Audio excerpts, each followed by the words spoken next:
Quelle importance finalement donner à ce mandat d'arrêt international d'une institution non reconnue par la Russie? Oui, jeu de dupes, parce que non reconnu, vous l'avez dit aussi, par les États-Unis Et d'Amérique. par les États-Unis qui eux voient un signal fort par contre. Oui, pas pour leurs propres troupes évidemment.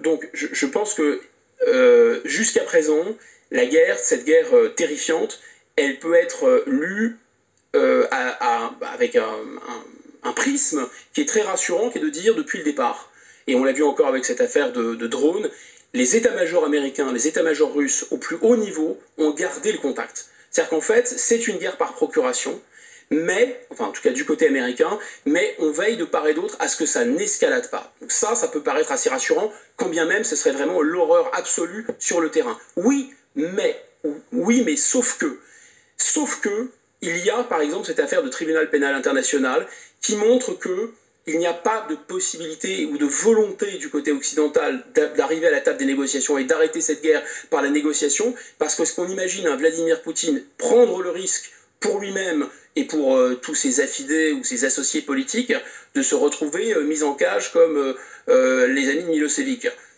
Bah, sans doute pas. C'est-à-dire qu'à un moment, on a là, le monde occidental a un peu brûlé ses vaisseaux, on se fait un peu plaisir. C'est vrai que M. Poutine n'est pas un ange, donc on se dit peut-être qu'il le mériterait. Sans doute que George Bush, le fils aussi, le mériterait, mais c'est pas le sujet. On se fait plaisir, mais on empêche un peu la négociation. On délégitime la négociation.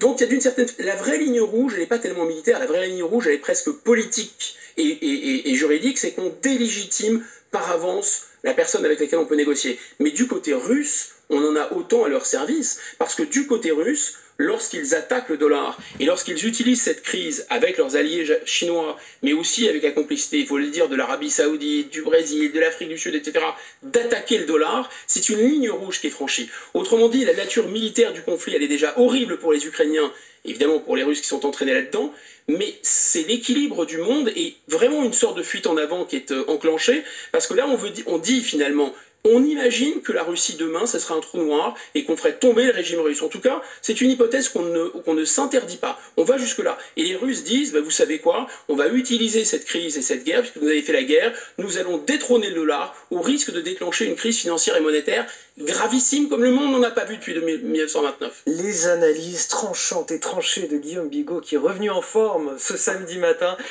Plaisir toujours de vous entendre et de partager je ne pose que des questions, interrogations. Bien sûr, mais c'est toujours très intéressant de partager tout ça avec vous. Vous restez avec nous sur CNews et sur Europe 1. Sur CNews, la matinale week-end se poursuit.